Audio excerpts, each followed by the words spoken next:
welcome to Muscle News Weekly with me, Giles Thomas, and... Me, Rosie Rascal-Hart. Rosie, you're back.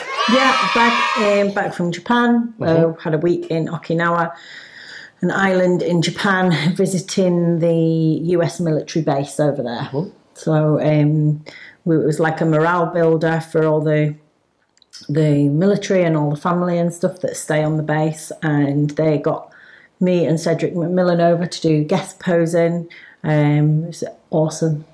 Just such a wicked experience. Like as soon as we got there, we were doing like meet and greets around all the different base camps, and all the people were just so nice and friendly and really enthusiastic about bodybuilding, and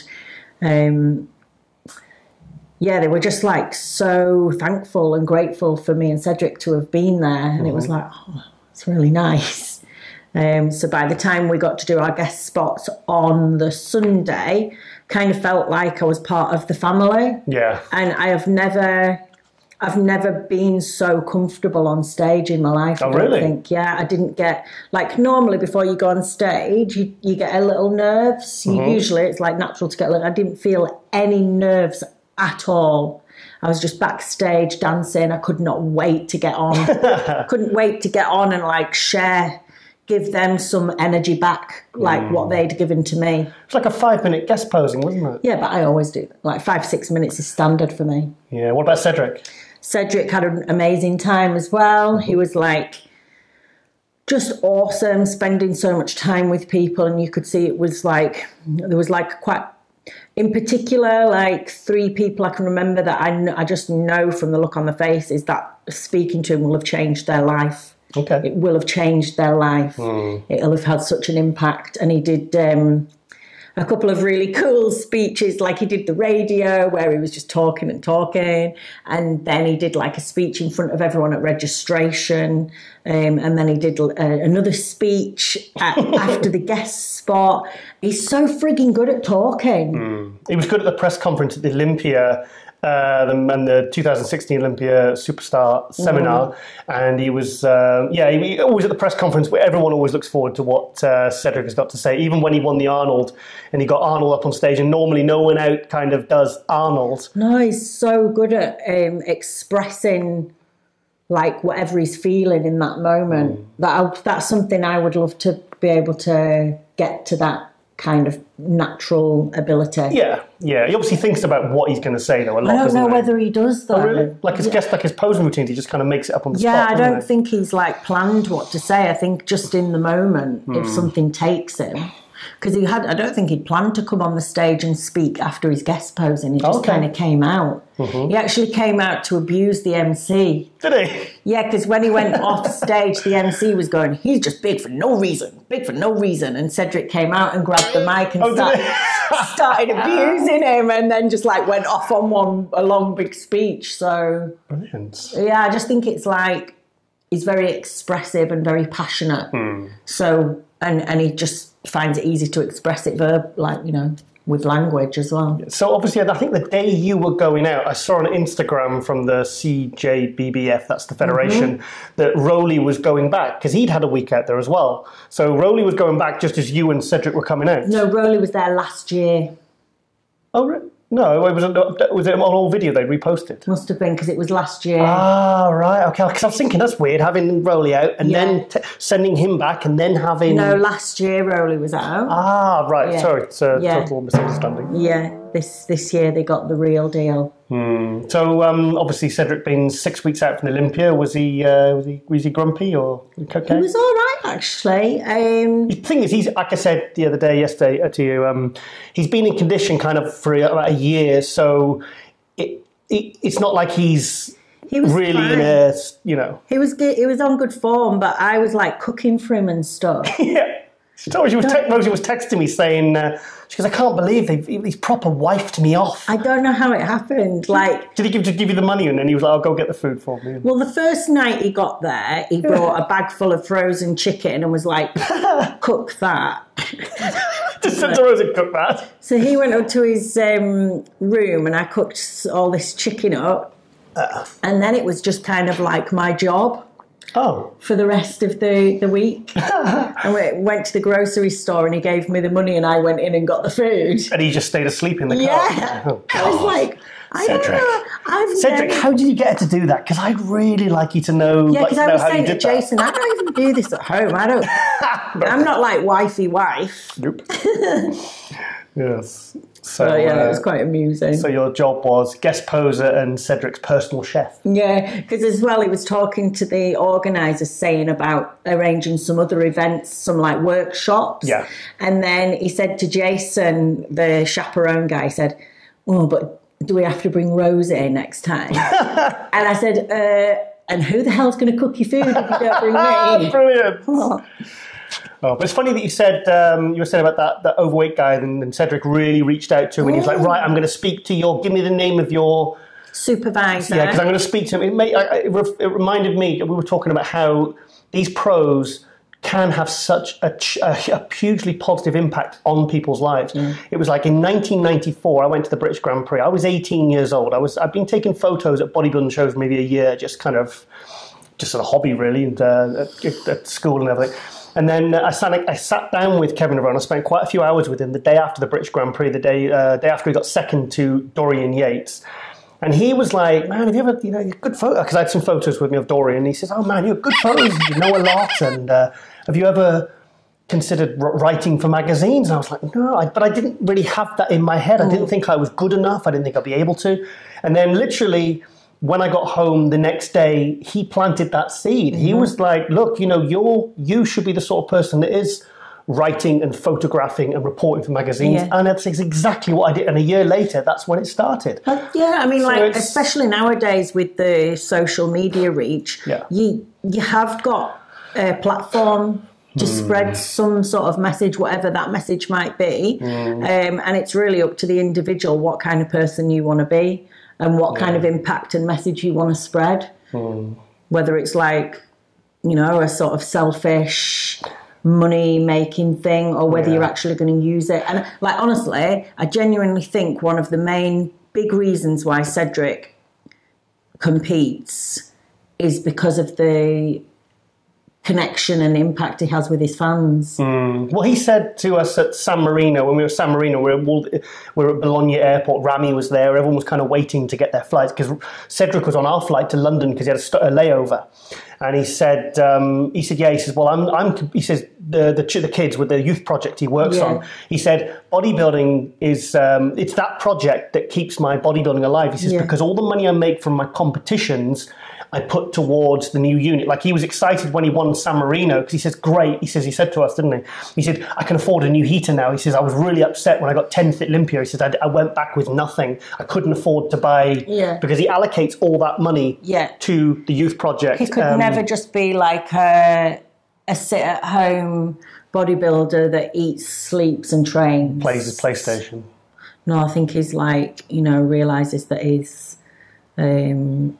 gives him purpose. Yeah, he's got, he can really do something to help other people because of the person he is and what he does and inspires people. Absolutely. So should we go to some clips from last week from your amazing trip to Japan while I was all at home by myself? Okay, check it out.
I waited for you to turn back, and I missed it.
Active as a leadership instructor, and I've been a bodybuilder the majority part of my military career, and I was always fighting to try to do what I love, both parts, and it was a struggle.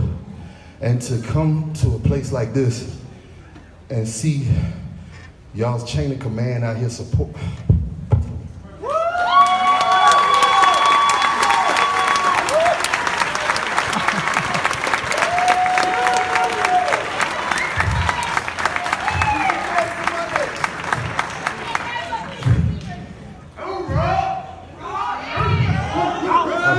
I've never seen nothing like this in my life. And for those of you that are lucky enough to be a part of this, consider yourself blessed. I mean, if I wasn't so old, I would try to re-enlist in the Marines and go to the boot camp just so I could.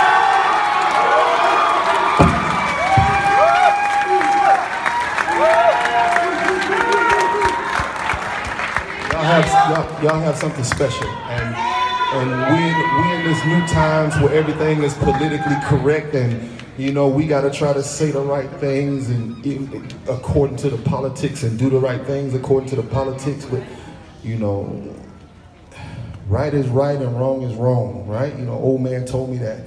And look. So I was sitting over here, and they made me come sit over there, and then you know they did the national anthem and everything, and some people, you know, said some things, and I'm looking at some old men chewing gum, and their jaw muscles is flexing, and I'm saying, that's a bunch of old ass Marines right there, and they look tough. Like, they look tough, man. And I would be proud to call them my leaders, you know, and then to see them out here supporting y'all and supporting something that you love and helping it grow. I can't even find any other words to illustrate how special that is. So for those of you that participate in this, for those of you that support people that participate in this, for those of you that may one day want to participate in this, you can't ask for no better situation to be in. So do it, give it 100%, and shit.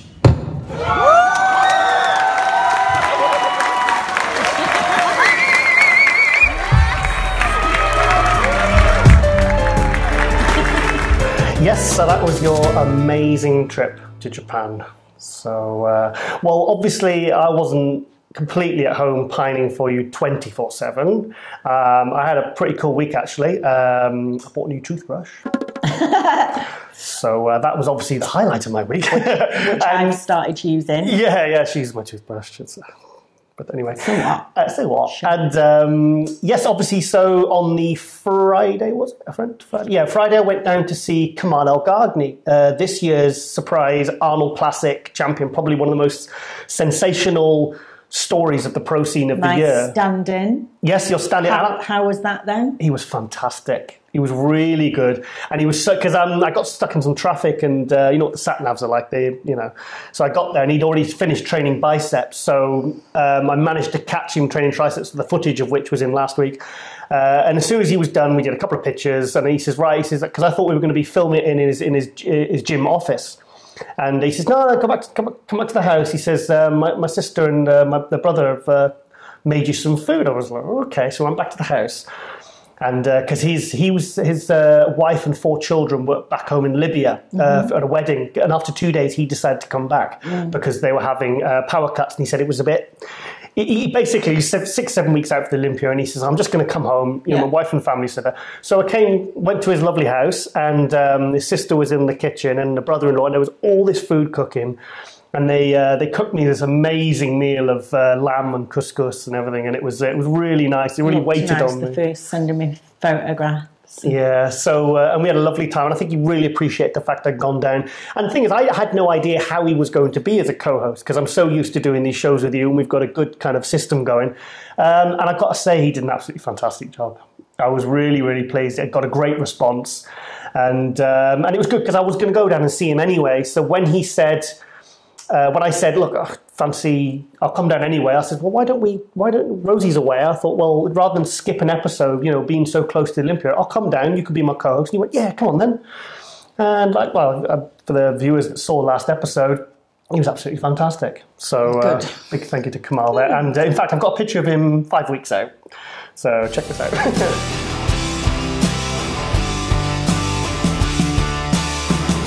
Yes, so that's Kamal at, I think he said he's still weighing about 98 kilos.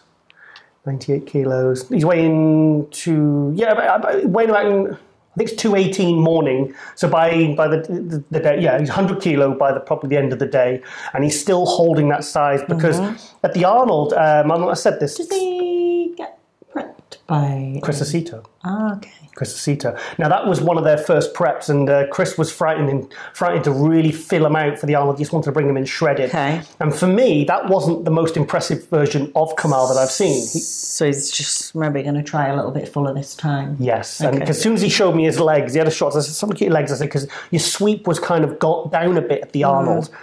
And he pulled his shorts up, and I went, whoa! I said the sweep's back, and he had that really nice round fullness. He said, yeah, me and Chris is kind of, he's bringing me in lower carbs but more food and fats. He said it really seems to be working for me. So, because he was 208 at the Arnold, now he filled out, he probably would have been bang on 212. So, so I'm really, really keen to see Kamal at kind of 4 pounds heavier on the limit at his fullest.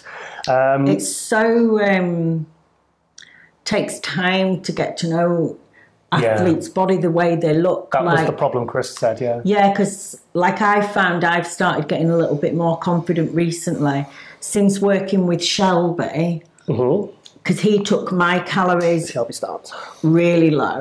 Like I would never normally go that low. Okay. So he took all the fats out. Oh, really? Yeah. Okay. I had omega oils, but no fats in my food, which I'd never done that before. We took the carbs down to like 50 gram a day.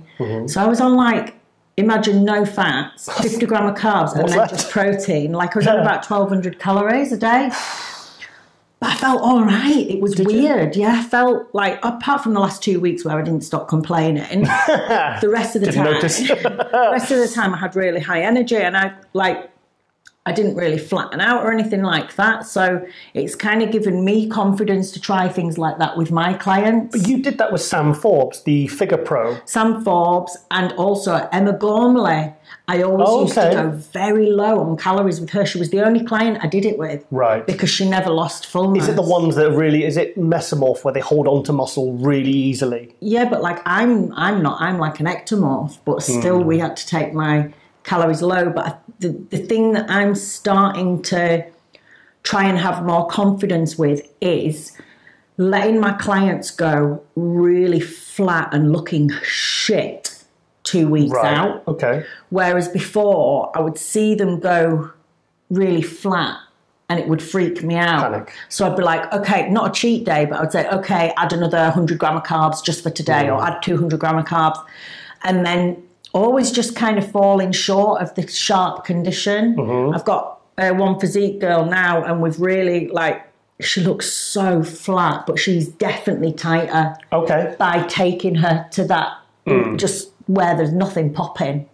So yeah, it's just interesting to see how to push athlete's body. Yeah. Where to take it to in those final couple of weeks. No carbs, no fats. Yeah, like.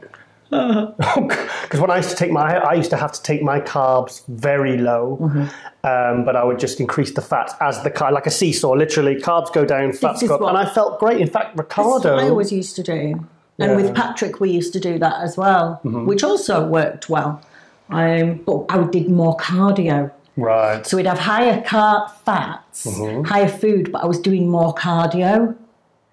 But I was knackered. And I think doing more cardio for some people can maybe put the body under stress. So maybe you're better off taking the food lower and doing less output. Yeah. Okay. It's interesting because you're saying about low carbs. Kamal, and also when I interviewed Ricardo for my new video series, Tiger Talk, he said he's on about 80 gram of carbs, and he said he feels which is frigging low for a big dude. Yeah, and he said he feels great because he's who's that, Ricardo? Ricardo, yeah, and also Kamal eating a lot of. They both said they're eating a lot of salmon. Now, I feel great on things like salmon and red meat when I used to diet, when I prepped for shows. See, and I found out that I've got an intolerance to salmon. Yeah. Okay. And it's funny because I've got an intolerance to salmon and almonds. And 2016, when my stomach problems started, I was having salmon twice a day. And I wonder whether it... compounded things. And I was having almonds every day. Oh, God. Almond milk. Yeah, because things when you're prepping, you could be having the same protein source once, twice, 3 times. Yeah. I mean, you could have been on salmon 2-3 times a day. Then you're having almonds on top. I did that for the whole prep. And then again, 2017, we did it again. And my stomach was worse and worse and worse. And I mean, there was probably a lot of other factors. But I wonder whether it was just constantly putting something in that my body was like intolerant to. It's interesting about food intolerances and things like food allergies. I wonder if maybe more bodybuilders could, because some bodybuilders will, like when I used to prep, I would probably not eat the same protein source twice in a day. Yeah. It was different every single time. But a lot of I've seen bodybuilders literally eat chicken for every meal, or turkey for every meal, whitefish for every meal. Mike Matarazzo apparently used to eat steak 6 times a day. Now, what if he actually had like a food intolerance or a food allergy? You wouldn't, and it could be causing all sorts and triggering all sorts of health issues. I was having steak twice a day as well. Oh, God, yeah. My poor little tummy. Your digestive system must have been I just don't think... Do you know, but I'm working with a naturopath now. This woman, she's... she's like natural nutrition, nature. But she is going to help me with... I filled out this huge questionnaire, and she's going to help me to get a bit more homeostasis in my body, get my hair growing thicker again, because... once the hormones are balanced, and working on the gut, working on other things like sinus problems, cloudy whites of the eyes. Yeah. So we've looked back at my past for like the last 10, 15 years. Like I've told her all the different things that I've done, and so she's kind of working on some natural supplements and food. And what we're doing, we're going to do like a protein fast, so no protein for a while. Oh, wow. Which is fine for me because I don't need the muscle right now. Yeah.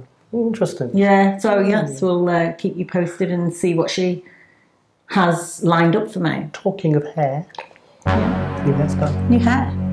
Chopped it off. Yeah, I went into the spare bedroom and she was like, I thought she'd lost the plot. I thought she was... I did a full-on Britney. Yeah, Britney Spears. I thought she was doing a Britney Spears. So I thought, oops, she's done it again. Well, like... I've wanted to do something different in my hair for ages. And it's not a wig. And it's not a Uma Thurman wig. It's not a Uma Thurman? It does look, I don't know why it looks like a wig, but it does look like a wig. I think it's because it feels thick. It's like really choppy, but probably because I cut it myself as well. She did. She did, yes. But I've cut my own hair for, like, since I was 18. Don't like going to the hairdressers. Good. Okay. Another thing that I was really, really happy about last week was Nicholas. Nicholas Vuliud. Got to the Olympia. Yes! I mean, I kind of feel part of this whole journey, because obviously when you always like to take credit. I do like to take credit, yeah. No, I bullied him. I bullied him and Patrick. And when he got second to Hadi Chupin at Portugal, and then I saw on his Instagram, he's going, I'm going open next year. I was thinking, we're not going to see him as a 212 again. So I said, look... do you think if he goes into the Olympia as a 212 and does well, he'll stay 212 for another year? I've told Patrick he needs to keep him as a 212 for at least a year. Yeah. Because it's, I think it'd be... I don't know what the hell that was.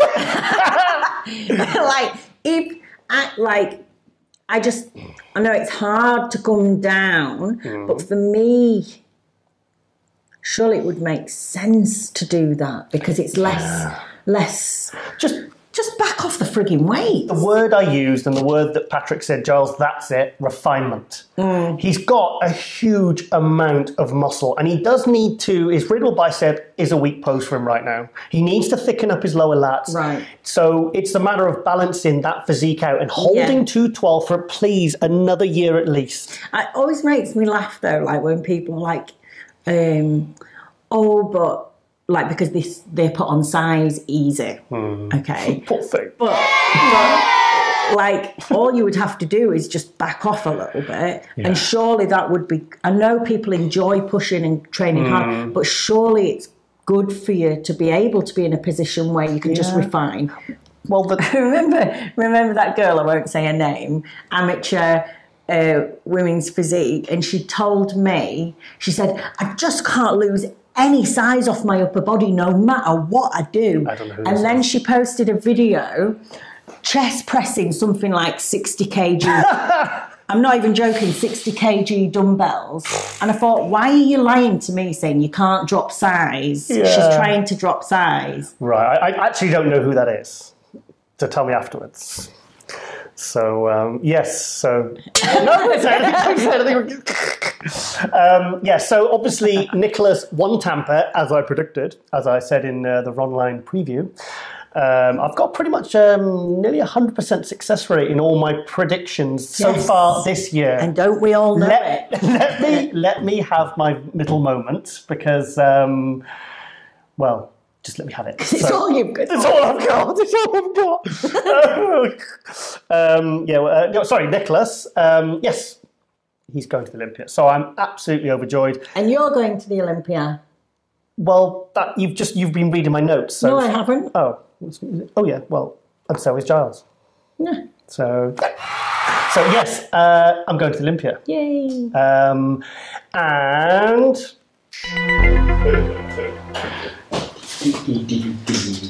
You've got press pass this time. Yes, and you know what's going to be different about this year's Olympia as opposed to last year's? Yeah, you're not going to have to break the law to get through under the barrier. Shut up! Don't say that. Well, it might have happened. There's no evidence. Yes, this year we will have press passes! So, in fact, have you seen that? Read that, see that? Do you want me to read it out loud? Yes. GNC presents... Don't read it all, just the gist. Olympia 2002, press, Giles Thomas. Press it. Sorry, and have you noticed that? Have you seen that's been scrubbed out? Oh, it was a different magazine. It was. Have you rubbed it out? No, it was actually Peter McGough. Because I reached out, I had my website, ukmuscle.com, I launched it in 2002, and I applied to the Olympia organisers, it was Wayne DeMilio at the time, to get my press pass, and I asked my friend Kevin Horton, photographer Kevin Horton, to try and he says, look, I'll try and put a word in. So he put a word in, and then that was, it said Flex magazine. I think they must have just seen Kevin's name, and because obviously he was photographer for Flex. And then Peter saw that and he went, he doesn't work for Flex magazine. So he scrubbed it out, but I got my press pass. So that was my first Olympia World press pass, and then I've got 2010. Is that 2010? That's 2010. Juliana. Yeah. I've only been to one Olympia. That was the one you did, 2016. Yeah, sorry, 2010, 2016. So, hang on, I'll take these off. Yes, so this year we'll have press passes. Yay. So I'm really excited. So day before yesterday, MD booked my flights. So, and it's not going to be a 30-hour journey to get there. So it's just 2 flights, simple, and so I'll be nice and fresh. So I'll be flying in on the Wednesday. And I really, because I stepped in at the last minute last year because Sean Ray left. He went to go to work for Generation Iron. And we were in Cyprus, and then Ron said, Giles, are you going to the Olympia? I said, well, Rosie hasn't qualified. I said, I'm not going to be going. He went, oh, shit. And he says, can you help me? I said, well, so they came back and they said, okay, well, we'll, get your flights and, pay you and everything. I was like, oh, okay, go on. And, but for some reason, they'd missed the deadline. MD had missed the deadline for the press passes. And I tried to get it sorted, but they because the thing is, the seats have to be allocated and they can't go past the deadlines. Yeah. So basically, we did that last year, all that coverage, me, Ron, the videographers, we did that with no press passes. And I think we did a good job. I mean, I was watching all the videos because I was here, and I remember because I was in some weird little depression because I had all my gut health problems. You watching all the cooking programs? Yeah, I just stayed. Honestly, I was weird that week. I didn't even really leave the house because I was just worried about my gut because I was thinking I won't be able to compete. So what? And I was researching loads of stuff about frigging Crohn's disease, and I was like, I've got that. But yeah, I was just sat watching British Bake Off, Australian MasterChef, and God. Oh my God, yeah, I love those programs. Love baking programs, cake. Yes, we're back to Olympia. Sorry. So it's the Olympia, and I'm really excited, and I am absolutely determined that we're going to outdo last year's coverage. Yeah. Because Steve Blackman told me they used to send teams of up to 30 people to cover the Olympia. And last year it was just me, Ron, the 2 videographers, the photographers, and I think we did a good job. I feel pretty happy we did a good job, and I always do you think people were slacking before? Because why the hell were 30 people needed? I don't know. I mean, literally, the thing is, when I'm there, I am there to work. Literally, the second I set down in my private jet, I'm there literally planning out, content and what we're going to do. We get the work schedule. I'm going through. I'm working out times and and even when I'm back up in my room, I'm updating social media. I'm going on the forum. I'm speaking to all the members, and also the thing is, this year, because we've been doing this show for 2 reasons, I'm much more confident on camera. Yeah. I'm much more confident talking on camera because last year, from 2000, because obviously I did... It was the first time for a while, wasn't it? Yeah, I used to do I started doing video for MD in 2011, 2014, doing a lot of interviews. I interviewed you at the Arnold Classic 2013. And then then 2014 to 2016, I was working for Flex magazine, and I just did basically my columns for written stuff. I did we did some interviews, didn't we, at the British finals? Yeah. Nathan Diasher and didn't interview Sassan, did we? No, we didn't interview Sassan. And yes, so the reason I'm saying that is I've completely forgotten. Because now you're more confident. Yes, yeah, and I'm not so forgetful. So, but you're not forgetful when it comes to bodybuilding. No. Numbers and dates. No, but that's what it was. For when I was diagnosed diabetic in 2013, for a couple of years, I seemed to have some problem with my speech. Sorry. What? I don't know why. It's just funny. Yeah, well, I used to because my brain wasn't working properly. Health issues. Yeah. I used to talk a bit like Yoda. And would get my when he talks back to front, and I would, and it made thing is because you used to laugh at me every single time I did it. It made me very, very self-conscious. Oops. So it just made a problem even worse. So so basically, and then last year I was at Tampa with you, and then Ron was getting in late, and he said, Giles, can you do some interviews? I'm going to miss. They booked my flights too late. I'm going to miss the competitor meeting. So can you grab some interviews? And I went, oh, and I was a bit apprehensive, So I did that. I interviewed Josh Lenartowicz, Max Charles, Lucas Weiler, you, Lisa Cross, and. What? Did you just miss your hand? Sorry. No. I thought you went. Interrupting me, woman. No, Lisa Cross, and missed your hand. As I was saying. Sorry. Yes, and then that kind of obviously did the Olympia. Then you and me went to the Arnold Europe in Madrid, Barcelona. Madrid. We did the San Marino. And like I said, and then we're doing the Tiger Rascal show, this show. Back in the game now. Good.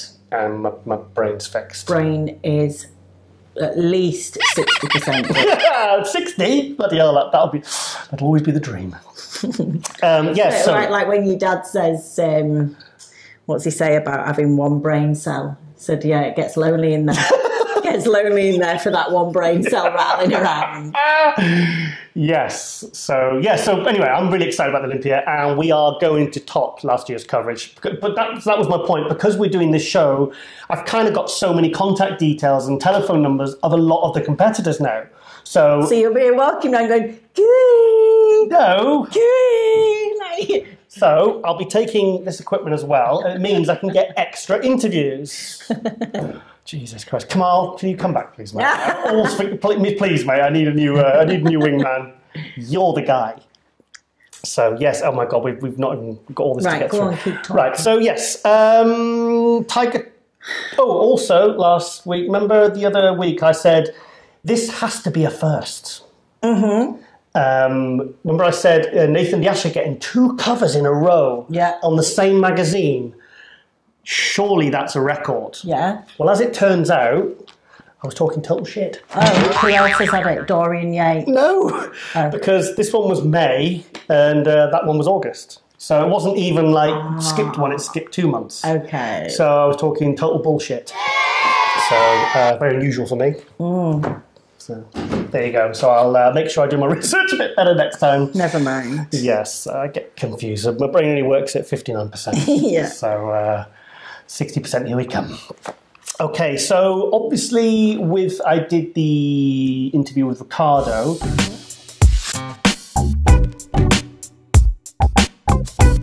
On Skype. I said to Ricardo, we've got to keep this under 10 minutes, mate. 48 minutes. 48 minutes. And then I came, and afterwards I thought, this is going to be a nightmare to edit down. I can't even split it into 2 because it'll take up too much of Muscle News Weekly. And it was a really good interview. So that's why I kind of let him talk. Because it takes him 10 minutes to calm down, to settle. So it was fantastic. So I came up with the idea of what you did with Juliana for your Chick Chat.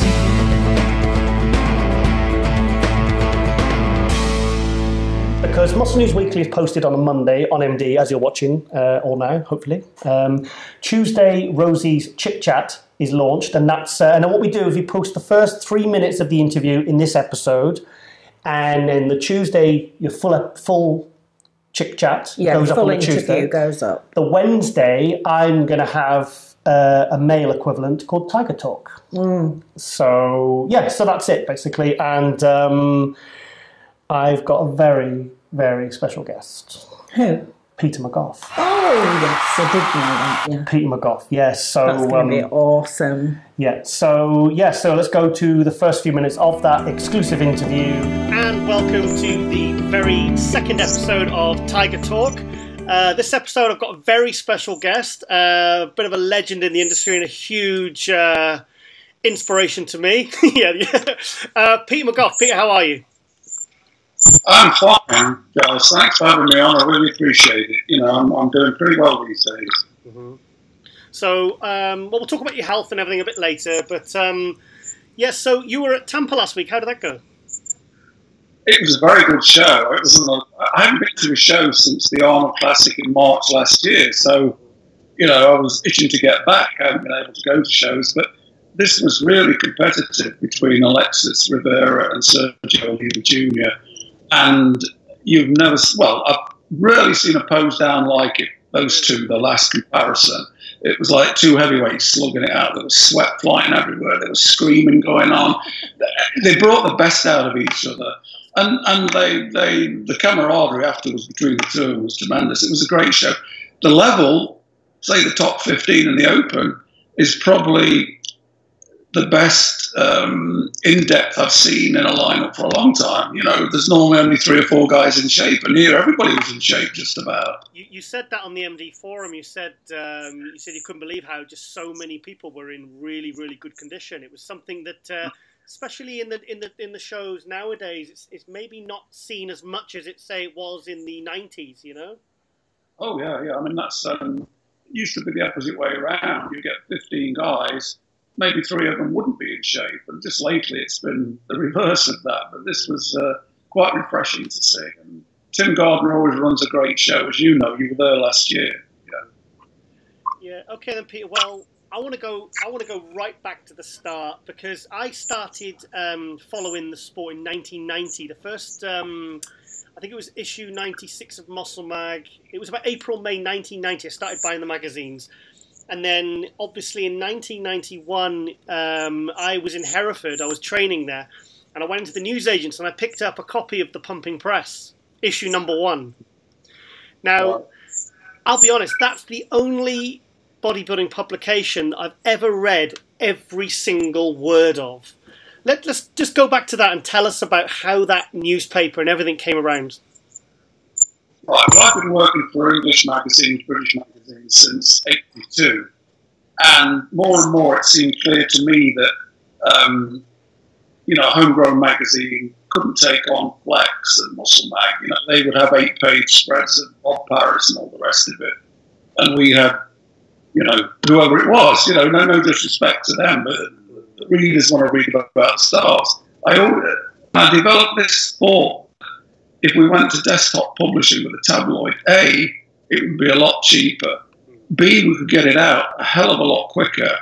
And C, we would do what the others weren't doing. We maximised on gossip and controversy. We were outrageous in some of the things we said. And, eventually we got it off the ground, and our first issue was March 1991. And to be honest, it sort of caught on like wildfire. I was hoping you wouldn't say that. Okay, sorry, carry on. Oh, you've done it. No, I'm doing it in 2 hours. I was like, come on, I was going to kick you under the table. Keep going. Anyway. Hang on, I've got to get something as well. What a retard. Shapiga. Oh, Shapiga. Put it down.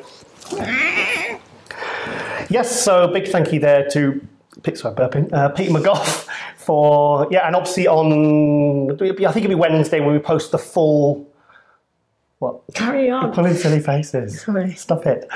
We'll post the full interview. It's very distracting. Kamal wasn't like this. He was really good. He just sat there quietly. So, so in fact, let's go to a couple of pictures from when we stayed at Peter and Anne's house. Okay. When you did Tampa, I wanted to end the trip with a little trip over to Peter, we got collected by 90s British IFBB pro Ian Harrison, who did the Olympia in 1995. He moved to America about 24 years ago. He said he picked us up because he heard my accent on Instagram. Oh. And he said to his wife... Because he's from this area. He was from this area. He's from around this area. And he said to his wife, she's one of us. So that's why he came all the way over to pick us up. I think it was to see me, because he'd not seen me for years. Okay. Yes, so we'll go to that now, and we'll also go to a personal guided tour of Peter McGough's office, which was that was a big deal for me. So let's go to that now.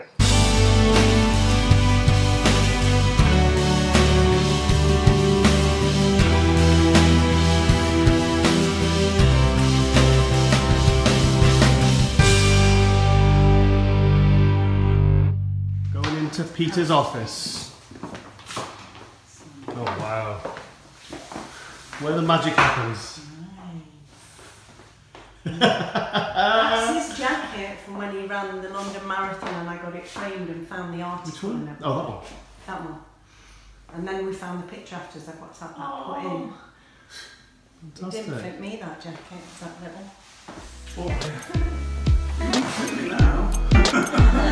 Yes, so that was, yes. And also, Peter said, Peter was at Tampa last weekend. Mm-hmm. And How is Peter anyway? He's doing well, apparently. Yeah, he's doing well. He's doing very well.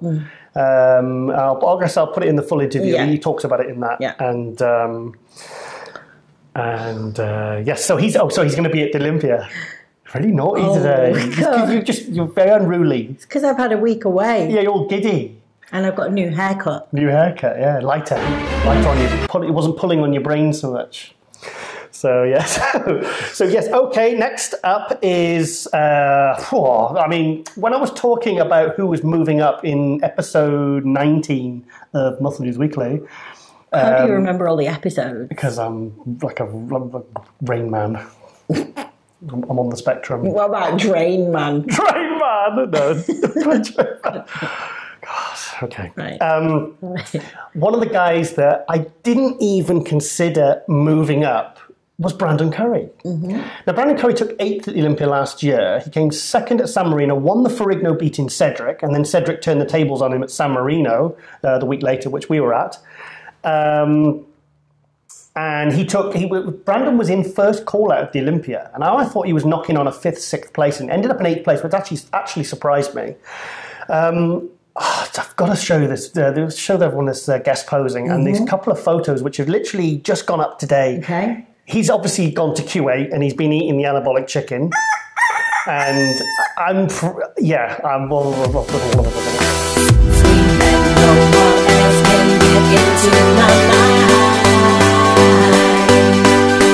Control all my thoughts and numbers all the time. I know it's wrong and it's bad for my life, but it's too late, 'cause I've left everything else behind. Oh, can't get out 'cause I'm in too deep. I can't get out 'cause I'm in too deep. I can't get out 'cause I'm in too deep. I can't get out 'cause I'm in too deep. No, no, no.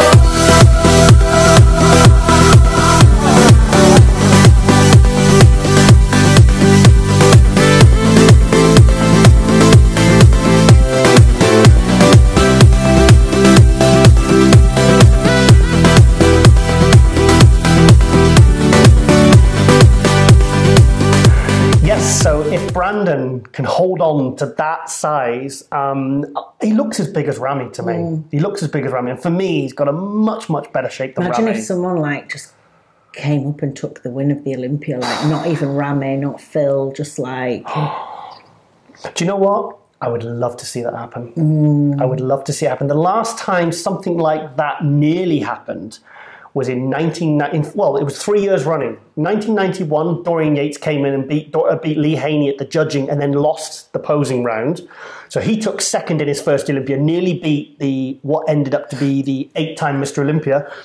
1992, see, this was when it was really exciting because things like this could happen. Kevin Levrone came in as like a rookie, got 2nd at the Olympia to Dorian, 2nd at the British Grand Prix the day after which I was at. Look how beautiful and dry the condition is there of all of those as well. Look at Ronnie, yeah. Don't know whether you can see. Yeah, I'll show it up on the thing. Like it looks so clean. Yeah. Doesn't it? It does. But and then 1993, again, Flex Wheeler, another rookie pro, went and got 2nd. So that it is.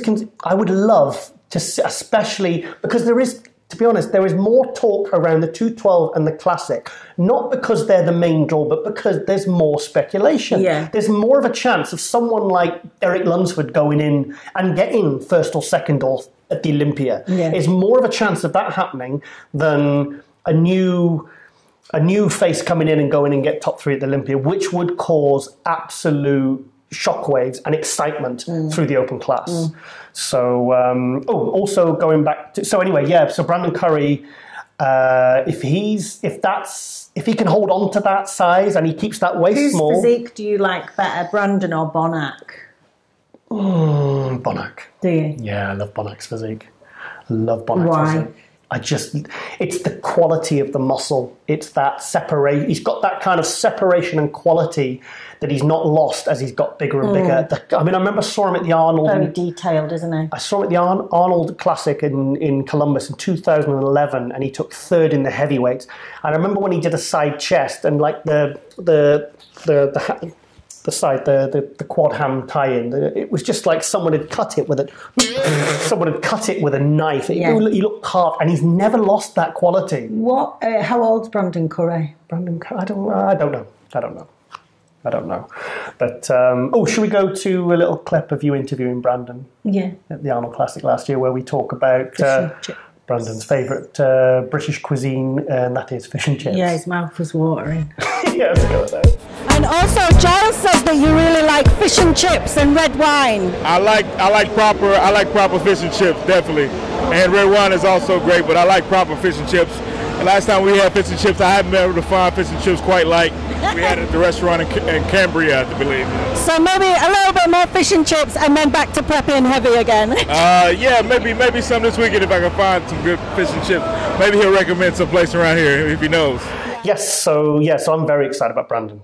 So, okay, right, we're going to go to, in fact, we're going to go to another picture which was posted this week, which Flex Lewis sent to me. It's a Flex Lewis 5 weeks out at 225 pounds. So let's look at that now.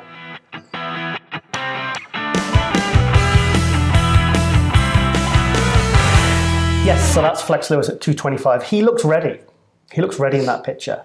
Now, this really is a further example of why he probably does need to move up, because he could step on stage at that, and he is so much more. Obviously, he's going to be more impressive shredded at 225 than he is shredded at 212. Do you know the big question that I think is on everyone's lips is: has Flex's beard always been ginger, or like? Yeah. It's very red, right? Right now. Do you think he dyes it? I don't know. Would you dye it ginger? I swear he was not ginger. Well, Never used to he's be Welsh. ginger. We're Welsh. I mean, I haven't got any ginger. You're not ginger. There is a bit of chestnut in there, though. Chestnuts? That's moisturiser, dear. No, but I saw a picture of him the other day, and his beard is full carrot ginger. Carrot. And I swear he was not ginger a few years back. Okay, well, that's definitely one to come back to. Maybe I'll ask Flex afterwards. Maybe we'll call him live on. Should we call him now? Ring him up. Say, "Hey, Flex, you got a ginger beard?" So, yeah. No, it's just you and me. I'm just talking to you, just privately. Just talking to me. Put him on loudspeaker. Fuck off, man! It's bloody ginger. Where are you from? It's not from Newcastle. Hey, you're the one who does bloody does a Welsh accent, and you sound like you're from bloody India. Pakistan, I know. You're like from a bloody call centre. Every accent I do ends up Pakistani. Yes, and also because of that picture, and obviously Derek Lunsford and Nicholas all being kind of almost pretty much contest ready at 225, 230. I put a thread on MD and I said, okay, well, this has got me thinking. And I asked Kamal this at the end of last episode, where he was my amazing co-host and never interrupted me once. Right there? Yeah. Was maybe should we look at raising, what's the thoughts of raising the 212 limit to 220 or 222? 220 is 100 kilo. 100 kilo and under is basically what the heavyweights are in the amateurs. So I thought, this would be a good idea. This will spark some debate, and there'll be for and against. Well, I got completely shot down, friends. There wasn't a single person that liked the idea, and I pretty much got abused. So, that was, and I got a bit defensive. I said, guys, I'm not saying that's how it should. I'm just wanting to know feedback. And even Josie Raymond came on and says, if anything, it should be lowered back to 202. So, but I just thought, the reason was because Derek Lunsford, Flex Lewis, Nicholas, there's three guys. Because you wanted to try enter, didn't you? What would I be weighing? I probably wouldn't even weigh 200 pounds. No, you'd want it down to 100. 102. Guys, what do you think about like moving the weight limit to about 100? Yes. Okay. Yeah. So that was a horrible idea, and basically just got abused on the MD forum. So, But I was just putting it out. I just wanted to see what people thought. And I thought it was bound to be some people who go, yeah, that's a good idea. Derek Lunsford and Flex could come in much bigger. And then I came up with the idea of, well, what about height classes? What about, I mean, not height, have the open and then 5'5" and under. Then these guys, none of them would have to worry about, you know, like if they're shredded at 220 and then having to do dodgy protocols to drop weight quickly, water quickly, you know, they would just be able to come in exactly as they want to come in. I think a height class, maybe 5'5". You're not going to let this go, are you? I am not going to let this go. So, so wounded. Thanks, guys. Okay. So, we're going to go to the first, go in a bit, is the first athlete update. Okay. This is a guy, because when the 212 special with Kamal last weekend Monday went up, a lot of 212 guys started adding me and liking my stuff on Instagram. And one was Dwayne Q. Dane Kwamina. Dwayne Q. King Q, they call him. So I saw and so I messaged him and I said, send us an update. So we did. Awesome. So would you like to see that? Yes. Okay, let's watch that now. Hey Giles, thanks for having me on the show. Really appreciate it. Really love how you guys are getting coverage for the athletes and helping get their names out. So, a little bit about me. I'm Dwayne King Q Kwamina. This is going to be my first Olympia debut. My background is I got my pro card in 2016 at the USA's as a lightweight, so 154 pounds, and then about 14 months later, I competed at Phoenix Europa. And I weighed in at 195 pounds, and I was I worked my butt off. I was able to come away with a win against an Olympian, so that was a great accomplishment for me.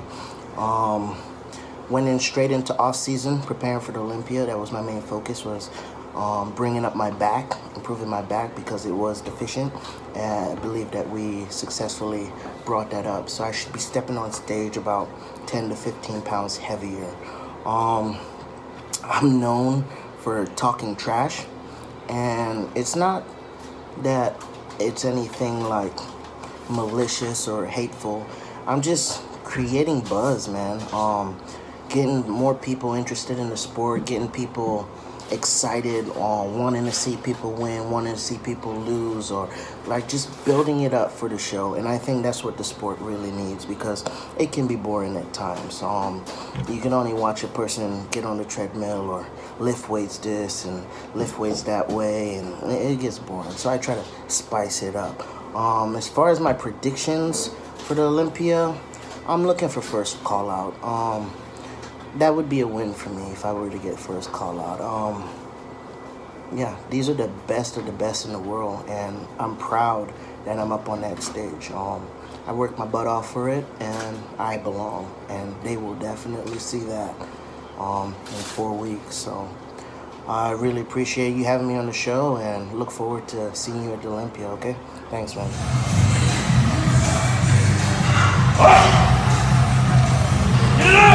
To our first kiss, I'm standing here and it's you that I miss, and I'm standing alone and the air's getting cold. Now I'm lonely. You walked and I waited for you to turn back, and I missed it.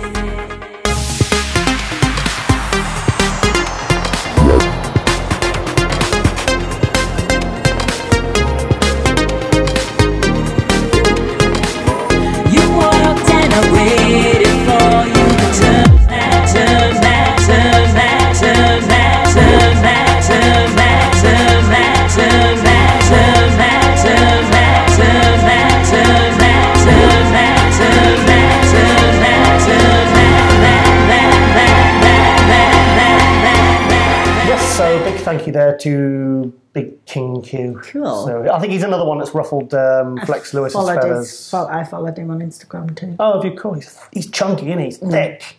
He's good. He's I like his physique. I didn't really see the show that he won. I think it was one of the Europa shows. One of the shows that I kind of didn't pay that much attention to. So I wasn't too familiar with his physique. Yes. So that's so he's another one who's likes to talk. Ruffled flexes ginger beard. Ruffled his ginger beard, and but I like ginger beards. I like ginger beer. Ginger beer, lashings of ginger beer.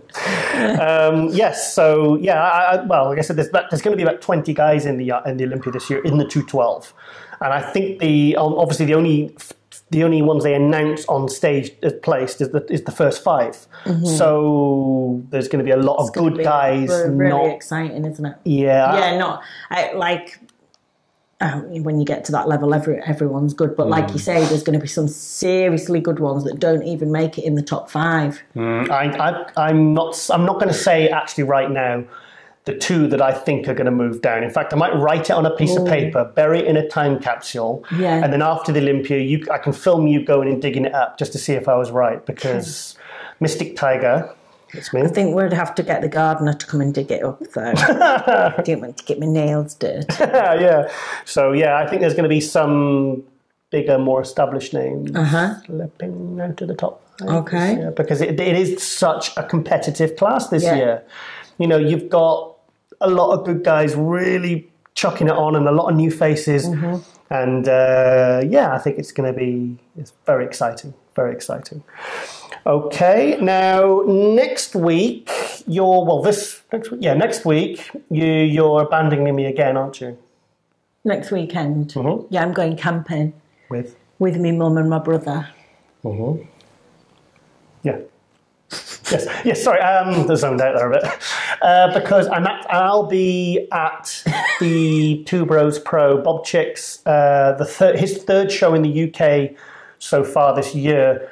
At the Two Bros Pro Ben Weeder Worldwide Thingy British Championships. Oh, I've got have I got one client? I think I've got one client competing there, Sam, the physique girl. Oh, she's good. And I've given her your number, by the way, just in case she needs anyone to look at her and stuff. Yeah, of course I can, Yeah, so, in fact, I'll show the poster.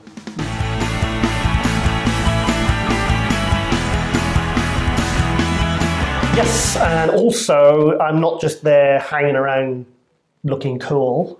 Definitely not doing that. Okay.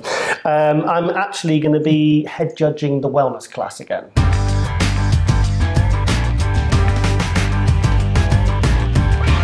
So apparently I'm the resident head judge. Are you going to wear Boaty McBoat shoes? I've got my boat shoes on now, actually. So Rosie really abuses me for these shoes. They're so horrible. I love their slippers. They're slippers I wear around the house. Babes, the slippers that he wears to the restaurant. Well, I forgot. When we went to Newcastle. Yeah, well, I forgot. I didn't realise I had them on. So anyway, back to the British Championships. I will be head judging the wellness class. And also, this is an urgent appeal to AJ, who I know is watching right now in Norway. Yeah. I want him to come over. I'll pick him up from the airport on the Friday if he comes to Leeds or Manchester. I want him, because you'll be away, I want him to come with me. We're going to go to the show and I want him to join me. And then on the Sunday, if he's interested, I'd like him in this seat. Yeah. To co-host Muscle News Weekly. Has he said that he will do? Has he replied? Well, he hasn't even replied on the MD forum yet, so I think he's been... he's gone off on a mad one. He's gone off on a mad one, yeah. So, but I'd like him to... So he can come and stay, and then I'll drop him back at the airport on the Monday. Yeah. But if the offer's there, AJ, if you want to come and host the show... That'd be so much fun. So it'll be a laugh. So the offer is there. Do it. Do it. So, okay then. In fact, what I was talking before about the Olympia, it wasn't the 2002, that wasn't the first Olympia I ever actually went to. The first Olympia I went to was this one, the 2001 Olympia, and here's the programme. And I think I've got some autographs here actually. Or is it my mate who did that? No. Oh yeah, there's, look. There's autograph. Funny, the figure girls still... Dexter, still going. The figure girls still used to wear the full body. I've got NASA. It's all wiped off, all the text. I've got NASA's... he's sadly no longer with it. Oh, no. Is that NASA? Yeah, that's NASA. NASA. Or is it back to front? Oh, Jay! Jay Look Cutler. how young he Yeah, is! Jay Cutler. Yes, so, and the reason I wanted to show this, in fact, that was the Olympia. No, in fact, we'll go to the Nick Vision video because this popped up on my feed and I thought it'd be a nice way to tie in with this kind of Olympia promo. Now, this was the epic battle between the first real challenge that Ronnie had from Jay. Jay took 8th place the year before in 2000, and he was kind of, 8th place. He's not exactly a threat to Ronnie's title. And this year, the year after in 2001, he came back and looked absolutely sensational. Many feel he should have won it. Personally, I had Ronnie winning it. Yeah, Jay was very good from the front, very good from the side, but it's those. Jay had not really brought his back up. It took Jay probably until 2005 to really bring his back and his glutes and his hamstrings and all the kind of development, the freaky development that Ronnie was so strong on. So for me, I had Ronnie winning this one. So let's go to the Nick Vision clip now.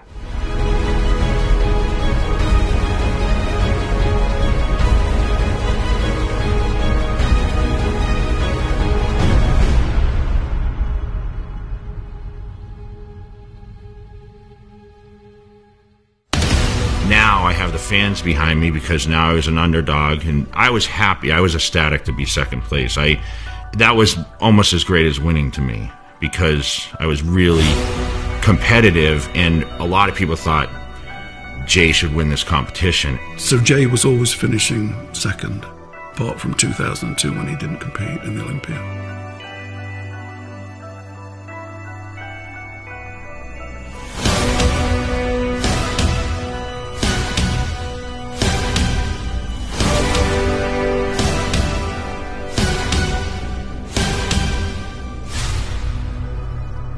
Yes, so that was my first Olympia experience. And I went with Neil McVicker, who had just, we were sharing this massive, I don't want to say double room, that's a double bed, isn't it? Twin room. We weren't spooning. He just, I hope he doesn't mind me saying this, he'd actually just done 2 shows. Mr. England, one in Harrogate, and he'd had a bit of a nasty infection in his shoulder from mosquito bite, and it's got infected. So, and he was so big he couldn't actually change the dressing. So every day, were you changing his dressing? Yeah, I had to change his dressing because it was all like septic and. My god, that's gross. Yeah. So.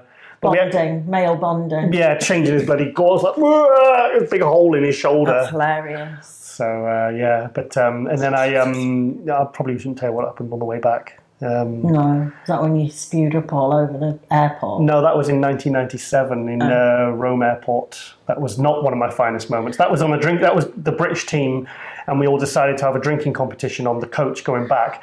And of course, the Welsh team I was with, we decided to have a drinking competition, and I won. And then when we got to Rome Airport. Can't really win when you pull some sort of crazy whitey though. It kind of caught up with me. Yeah. And there was guys, like guards or whatever with like machine guns or whatever, semi-automatic rifles. And I got there and it was this beautifully like collaged, like mosaic floor.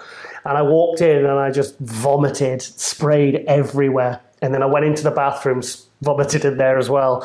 And the guards didn't know what to do, but you could see they were thinking, should we shoot him? And I was just like horrendously, I can't believe I'm talking about this actually. I mean, well, this was 1997, this was 21 years ago. I was young, I was only 21. I was covering it, doing the photos and the article for the magazine. I was covering it. So I was traveling with the team, the British team, English, Welsh, Scottish. And and then I was at the waiting room and they decided you could see the staff talking because I looked obviously a bit worse for wear and they weren't going to let me fly. So one of the wives of the officials decided she'd give me about 5 ephedrine. Oh my God. 5 pure ephedrine tablets. So she gave them to me to try and in the hope that it would sober me up. And I just went like a funny shade of green. Yeah. And that kind of made me worse. And I was they had to sort of like pin me together, like one either side, so I could stand upright to get me on the flight.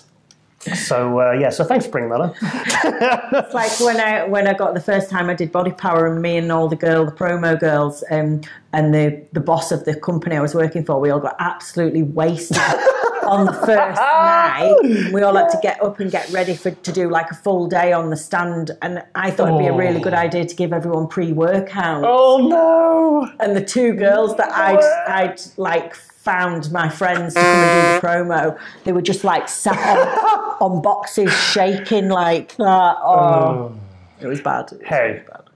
We've all done it. Yeah. It's all valuable learning.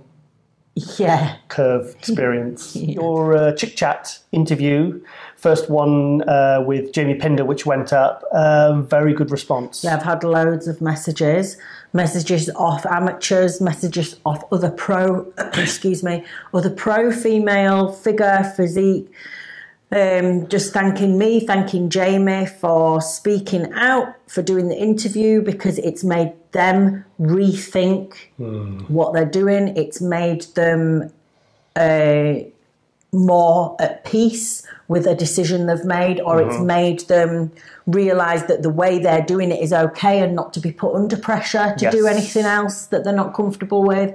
So I'm really happy that a lot of people have got positive message from that. It was good. It was. I mean, I listened to it fully when I was driving back from Kamal last week. I listened to it in the car. I just put it into the... I listened to it and I was, very, very good. Yeah. Very good. It's important that all aspects of the female side of the sport all sides of the voices are heard. I think it's very important because, for female figure, physique, body, for all of it to thrive and survive, things do need to be addressed. Like I personally feel, like I've said this many times in the show, the conditioning has become too much of a factor in where people are placed. Yeah. And I think it needs to be rethought. But then Sandy Williamson posted a video, didn't she, recently? Yeah, saying that they want to bring it, tone it down a little bit. Yes. So, I mean, I don't know whether your kind of interviews or whatever have started dialogue or whether this was already in motion. But it goes to prove that the feelings are shared. Yeah. Feelings are definitely shared. Yeah. So it's all positive, and it's all about growing the sport. Yeah. Okay, Rosie. Well, I saw this video yesterday, and I want to get your opinion. This is of Ronnie Coleman, our good friend Ronnie, and he's training. Okay. So he's back training. So let's check that out. Let's go! Come on! Yeah, right way. Go! Come on! Come on!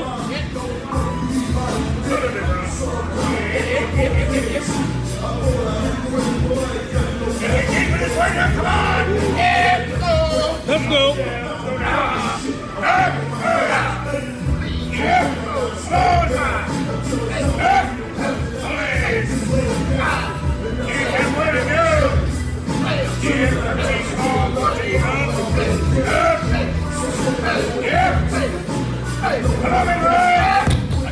All right, Jay, you up? Let's go.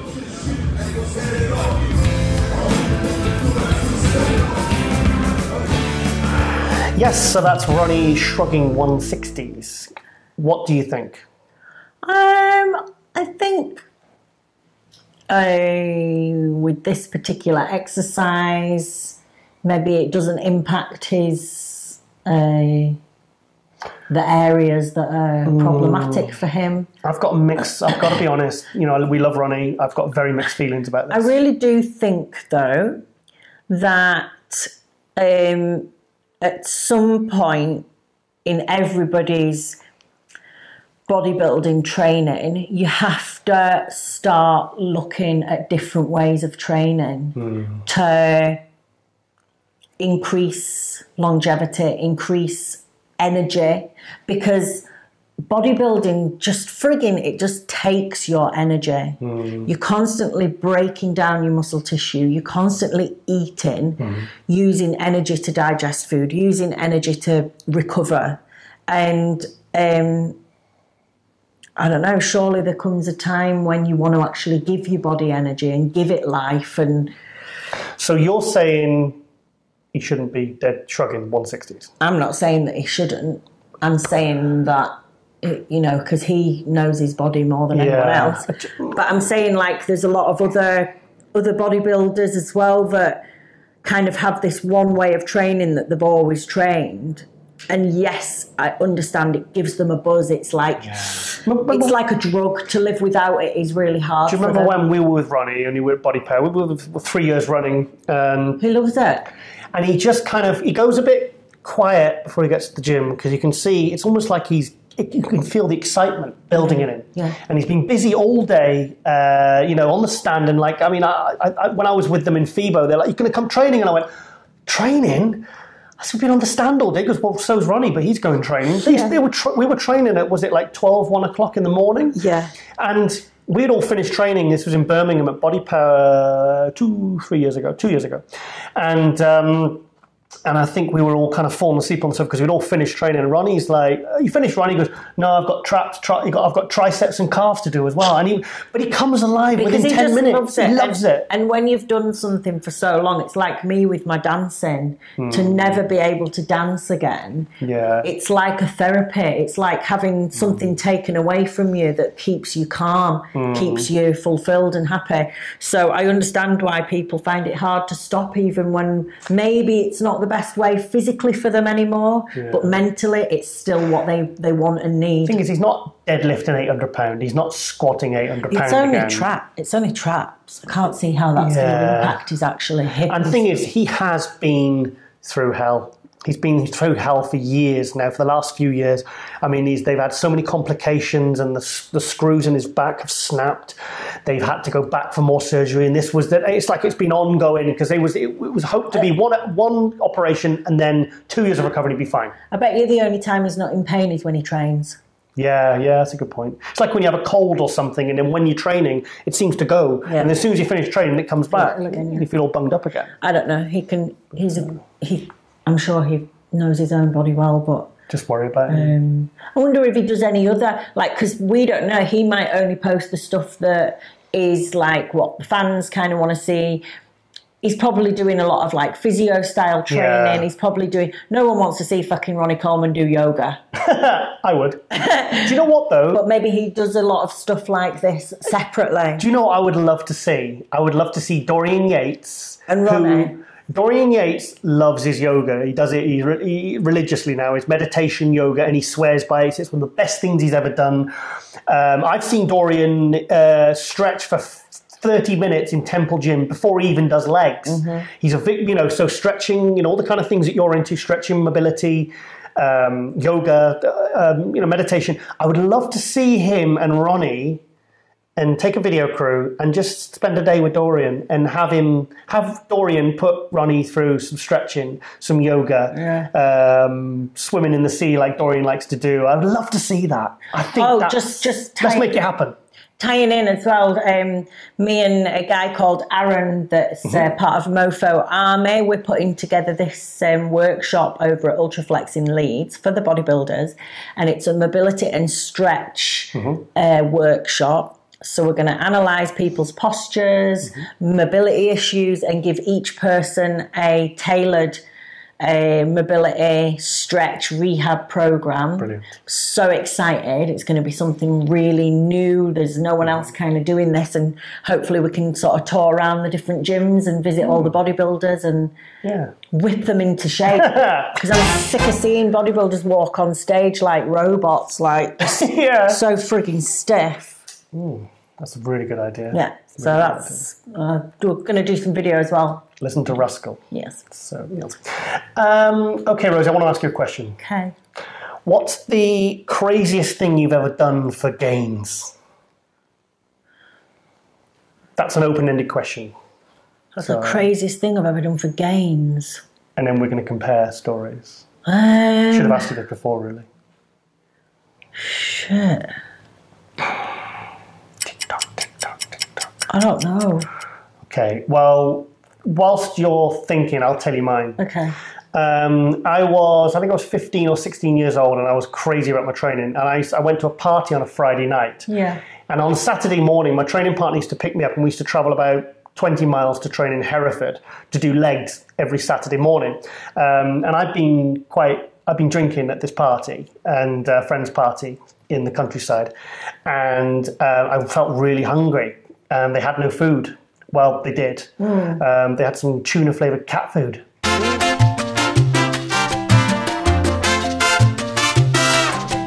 So I was so concerned about going catabolic because I've been reading in all the magazines that the worst thing a bodybuilder do is to let the amino acids stream and no gains. So yeah, I got stuck into a lovely tin of tuna cat food and some tuna flavoured Go-Cat, which is the crunchy dry food. It was absolutely fucking disgusting. I nearly puked. And everyone stood around me. And still no gains. And still no gains. And everyone stood around me like, what the hell is he doing? And then as soon as I'd finished, that's when the host of the party pulled out a big tub of ice cream. Oh, fuck. And said, Giles, you know, you could have helped yourself to that. Well, I used to. And then I went to the gym the next morning and I was squatting. And I remember I was warming up. I had 2 plates aside. And I remember saying to my training partner, James, I remember saying to him, I said, mate, I'm pretty sure I'm still drunk, but I still trained. Yeah. I'm just... if we're going about like weird food and stuff then, when I used to party really hard, I used to force feed myself because obviously if you're partying, you don't have an appetite. But I could be out for like 3 days straight sometimes. So I would force feed myself. And I used to, still had showers and got changed and stuff. Yes, I did. Okay. And, you do like a sink wash. Flannel. Oh, fucking hell. We used to call it the gash splash. I really hope the American viewers don't work out what that means. Anyway, I used to take to nightclubs boiled eggs, and the doorman used to let me in. I used to go to nightclubs with a rucksack with boiled eggs, trainers, and protein bars. Trainers! And I also used to take seeds out with me and peanut butter. Now you try and eat. A nightclub? Yeah, and like house parties and stuff. You try and eat when you've had party candy. Party candy. And then you have the worst dry mouth, and then you try and eat peanut butter. Honestly, you might just stick together. I've been like in the corner in a nightclub for about an hour, just like trying to like get this peanut butter off the top of my mouth. I actually regret bringing this segment up now. It's a really nice sickly way to end the show. Okay, Rosie, well, I think we'll leave it there. Just getting started. Yeah, so we're going to end the show with a Nick Vision Ronnie Coleman video because Ronnie's awesome and we love it. Yes, so next week, AJ, the offer's there, mate. If not, let me know because I'll have to find somebody else or get a cardboard cutout of Rosie or something, much less naughty one. And yes, so good to have you back, Rosie. Thanks. And yes, yes.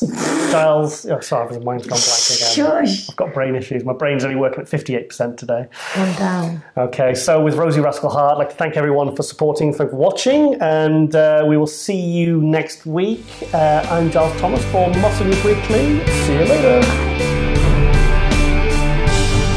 Make sure everybody know this is 800 pounds. 5.5 weeks out from the Mr. Olympia. I want to see somebody else try this besides me. Ain't nobody gonna give you nothing.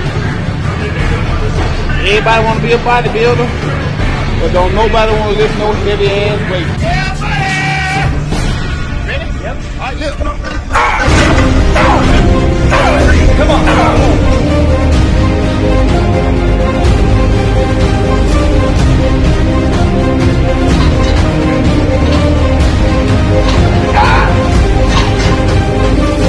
Gotta work for it. Yeah, come on. Lightweight.